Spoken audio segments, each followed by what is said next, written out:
Hi, friends. Thanks for joining us on this special edition reporting on the LDC Classic. Oh, what a classic it was.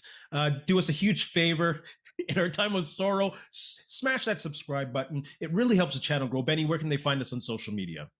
Yeah, check us out. You can find us at Ray Benny Sports. We're on Twitter, Facebook, Instagram, TikTok. Check us also on Reddit and Discord. And don't forget to leave us a rating on your favorite podcast provider. We're going to talk about the Labor Day Classic. And new segment, we're going to look at some of y'all's comments online and address those comments. Most of them really accurate this week. But let's start off. What's one word you'd use to describe the Labor Day Classic? I'm going to go with frustrating on this one because the opportunity was there. The Bombers had this game. It was there for the taking, but mistakes compounded, right? It was mistake after mistake after mistake that kind of took this game away from them. The opportunity was there to win another one out in Saskatchewan, and they couldn't get it done. So I find that was very frustrating.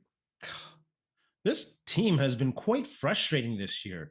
And I know we've been spoiled in Winnipeg, but the play has just been up and down, unpredictable. Frustrating is a great word. Mine is questionable. Questionable play calling. We'll get into that. It just dates back to questionable roster decisions. Questionable, your favorite word, loyalty. Questionable scores. I don't think it really was as close as the score said. Like, if Alfred didn't make mistakes when he did, there was clearly rust on that dude. And he almost kept the Bombers in single-handedly with his mistakes. So just questionable. Yes, they was close. Yes, they had a chance to tie, not necessarily win it, but questionable. Yeah, I mean, for sure. I mean, like I said, maybe they shouldn't have been when Saskatchewan started taking that game over. That should have probably been it. And they were up 2 scores late in the game, but Saskatchewan couldn't put it away, and they gave the Bombers an opportunity to take it back. Yeah, right. And the Bombers didn't do it. And like you say, questionable stuff throughout the whole game. The play calling, you forced a turnover inside Saskatchewan's 5.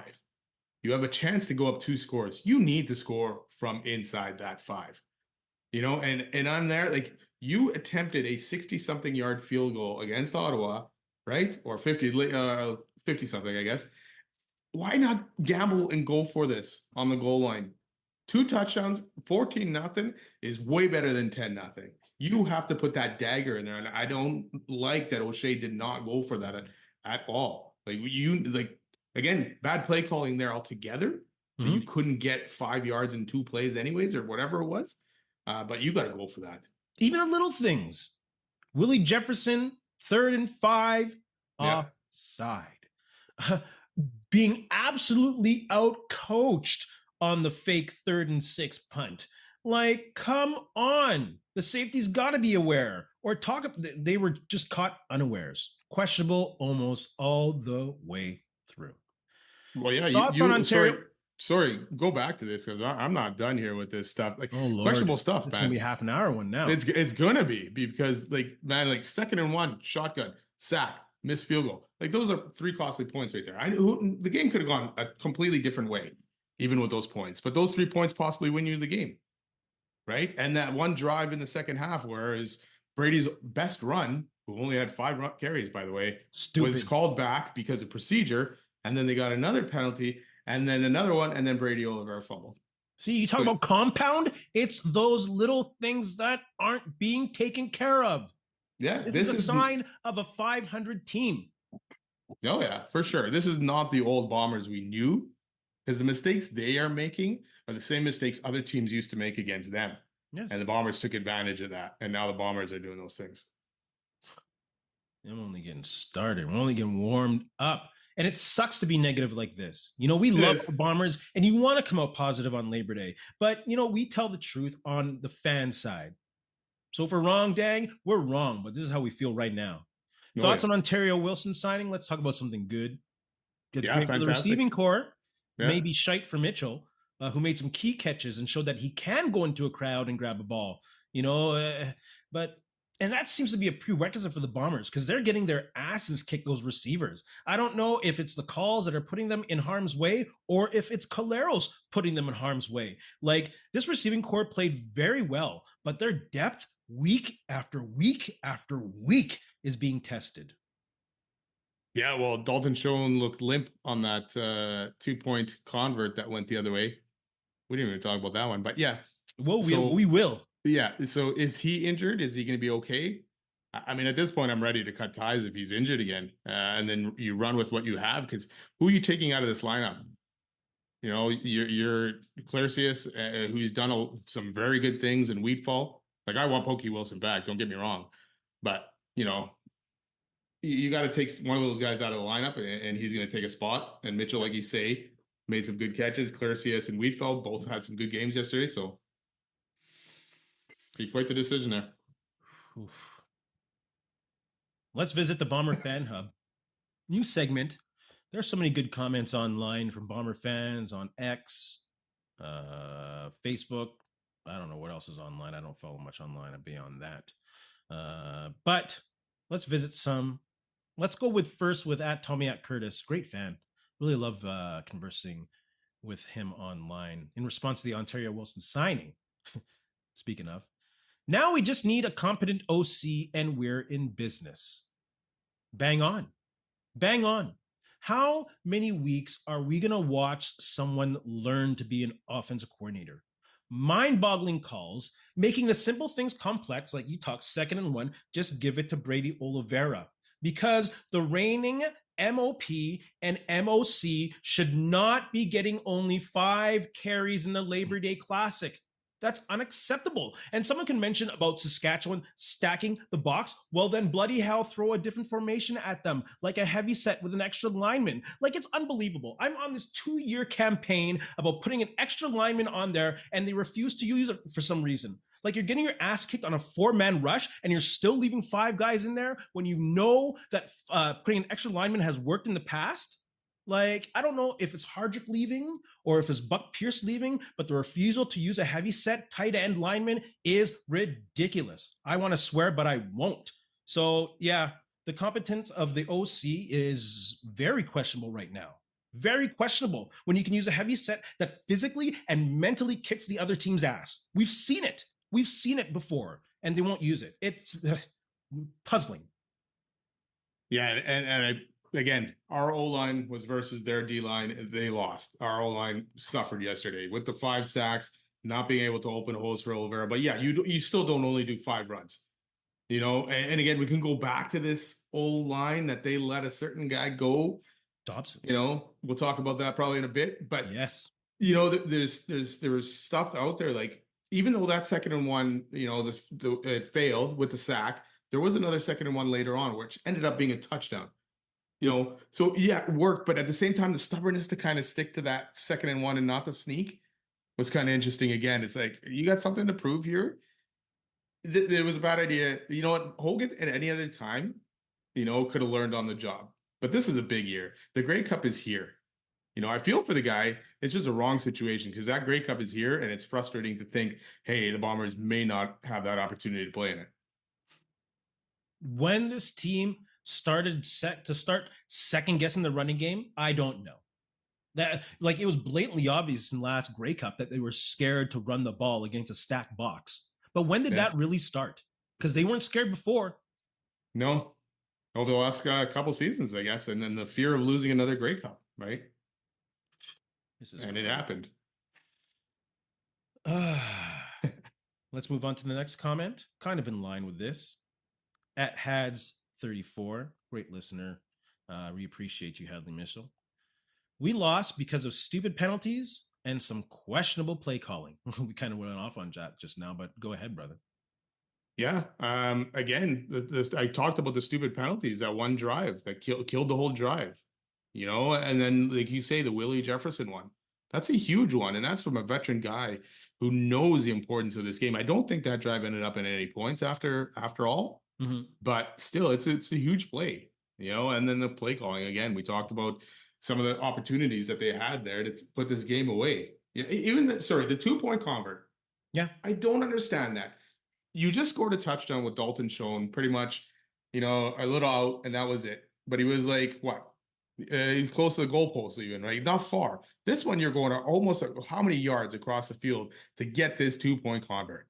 It didn't make sense to me, that play call at all, when there was probably something better they could have done. And I'm not just saying that because of the interception. That ball was never making it to Dalton Schultz. No. So, Like, and I'm going to add in then this last comment here from Grant on Blue Bomber Chatter. Zach, and then he puts a stat line: 26 out of 37, 326, 3 touchdowns, 1 interception. He's doing his part. No, I don't think he's doing his part. Steady play, sure. But when you're the $600,000 centerpiece of the offense, you have to do more than steady play. What is this now? 2 or 3 times that this throw to the wide side of the field has been picked off and brought to the house. Like, sure, the play can be called, but why does Caleros keep making that decision to go to the wide side of the field? If he's going to throw it deep, he had Wheatfall on the corner route in that play. Why are you going to put it to the sideline where there's more time for the DB to get under it, where you can just go for the corner post, and if you throw it over the guy, then it's out of bounds. And then you're still down by only 3. That was a ridiculous call or decision by Caleros. Yeah, I mean, I feel like, yes, he did do his part, but yes, he did do it with mistakes, like you're talking about. The 2-point convert, the fumble even.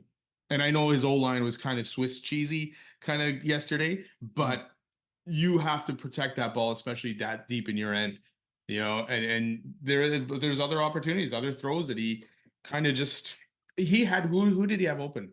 Wide open, Wheatfall. Yeah, on the I deep believe. ball. That on that deep ball. 2nd and 1. Which Glenn Suter, I'm sorry, man, but you were giving a lot of credit to that Saskatchewan DB for knocking that ball down.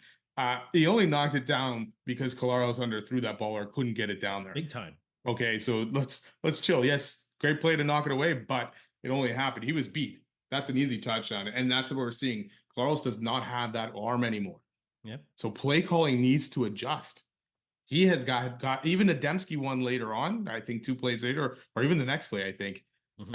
He barely got that in there. Dembski had to stop and kind of come back to it. So, yeah, he's doing his part, but he's not the same Zach that we've seen over the years. It was good to see Clercius using his size. Yes. Was he the one that took that big hit too? He took one in the middle. Yeah. And he took one when he made a huge catch too. Yeah. And Dalton Schoen, go back to it, Zach Caleros. I know you talked about it, but Dalton Schoen, every time he got that ball, seemed like he took the hardest hits imaginable. That's what he does. And that's why he's been hurt. He's getting broken down. Like, I get it. You need that safety valve, but come on. Give the guy a shot to make a play, deliver the ball earlier, or be aware. Like, you're putting these guys in rough spots. Well, that first catch Schoen had, he got rocked. I thought he was done already then. Yeah. Gosh. Even, that's right after Clercy's one. You can see when Dalton Schoen put his hand on his back and be like, woof. He knows. You too, bro. Yeah, exactly. Me and you. Let's go to this last quote. Some really great quotes. You know, being a Bomber fan, that's one of the great things about being a Bomber fan. There's such a great network online and such great comments and such knowledgeable fans. So thank you all for letting us poach some of these comments because they're great ones. Truebusterflash on X, focusing on the 2nd and 3rd points because I think we focused on that first one. My thoughts on the outcome of the Bombers at the LDC. 1, OC Hogan continues to make questionable calls, and it's costing the games. Yep. Number 2, the secondary still isn't good enough and can't protect deep. Number 3, Gabe Wallace is not good left guard and is Swiss cheese. You did mention Swiss cheese, and that line had a horrible time. I'm going to hold off on calling Gabe Wallace Swiss cheese. I think he's still finding his place in this O-line without being a consistent starter. I do think with enough seasoning and with a full training camp coming in as a starter, I think he could possibly be a Pat Neufeld. I really love his size and I really love his athleticism, especially when they do play him as an extra or when he pulls as a guard. It's scary when you see that guy coming. But, you know, Vanterpool is better. He's more seasoned and ready to go.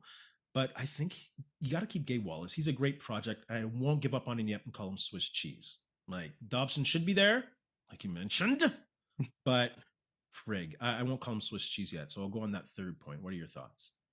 Yeah, I agree with that. He's learning. He's going to learn. I mean, took Dobson to get, you know, a few seasons to get where he got last year, right? And where he is now. to me, if you would have kept Dobson there, Neufeld to me is more of an issue being the veteran that he is and the age that he is. Talk about loyalty again, that he is getting beat as bad as he did yesterday on some plays. So yeah, I'll give Gabe Wallace a break because he's still learning, but Neufeld really needs to get it together. And Wallace probably should have been where Neufeld is. Dobson should have stayed where he was, and that probably would have made that line more solid. I would take Dobson and Wallace over Wallace and freaking Neufeld right now, right? So yeah, going back to the secondary though, yes, they're back to their old Richie Hall days of back 10 yards on every play. Doesn't matter. The DBs are back. And then giving up a 70-yard touchdown. Trevor Harris, speaking of Andrew Harris, he did a good job with the running backs for Saskatchewan yesterday. Oof. But go back. Trevor Harris had 217 yards. 70 of it was on one pass. Yes. So the Bomber D was doing a fairly good job against Trevor Harris. But That's again, right. breakdowns and big plays have cost him, and they couldn't stop the run. Yeah, I'm not blaming the secondary on that one at all. I think they actually had a solid game. Other than that 70-yard pass, they had Trevor Harris, like you said, 219 and 1 touchdown with someone who's been mentioned in MOP talk all year. That's a good game, I think, by the secondary. But when you have your defense on the field for that long, and I mentioned last episode that the Bombers had to win time of possession, Saskatchewan was playing bully ball. The Saskatchewan Roughriders played bully ball against the Winnipeg Blue Bombers. They ran all over their ass. That defensive line was exposed. So I'm not putting it any on the secondary. I think they actually did a very solid job, other than that 70-yard touchdown that someone should have tackled them on anyways. Yeah, tons of missed tackles. But yeah, and Tony Jones had some good plays. Kyrie Wilson had a couple big plays in that game. He forced a fumble on Alford. What was the other thing? Knockdown? Yes. So, and Tony Jones, again, another good game too. So right now it's that D line. Only one sack. I know they caused a fumble there. Cam Lawson. Cam Lawson. And Vaughters had a good play as well. But you need more from those guys. They were rushing 3 for the most part, sometimes 4. But really, those 3, if you're going to rush those 3, they got to get there at some point. But the DBs hung on good enough, I think. It's just that long, frustrating 70-yard touchdown. Yeah, I think Jamal Adams next week hopefully will be a welcome addition to stop that run. And hopefully that gives him a little more flexibility. Maybe Cramdy will be back in the secondary and everything will be a little more balanced ratio-wise. But that D-line needs some work. Yeah, and I like having Ontario Wilson back, but at the same time, we need help other places, right? More than receiver right now. Big time. I did like at the beginning of the game seeing Brady Oliveira help out in the pass blocking. We'll talk about formations next episode going into the next game. We just want to talk about LDC. Thanks for joining us. Thanks again for your comments online. We appreciate them. We'll be poaching some more, talking with y'all online. So we appreciate that. Don't be shy to call us out on stuff either. Benny, you have anything to say to our friends? You know what? We'll get them back at the Banjo Bowl. Have a good one. Man, Banjo Bowl? That's going to be great. I'm stuck in Calgary, bro. I can't make it either, so that sucks too for me. Both of us aren't going to be at Banjo, but we'll be watching. We'll be watching. Yes. Believe you me. I don't care if I'm at work. I'll be watching on my phone and computer and everything and still tweeting, Xing, and all that. Xing, that sounds bad. And in the meantime, in the between time, that's it. I'm in Calgary, so I got to use a Calgary Stampede at Whaling comment all month, 2 months long. And in the meantime, in the between time, that's it. Another edition of Ray and Benny Talk Sports. Hey, friends and neighbors, don't forget to check us out online on Facebook, TikTok, Instagram, and Twitter at Ray Benny Sports. And don't forget to check out our YouTube channel. Leave a like, leave a comment, tell us what you think.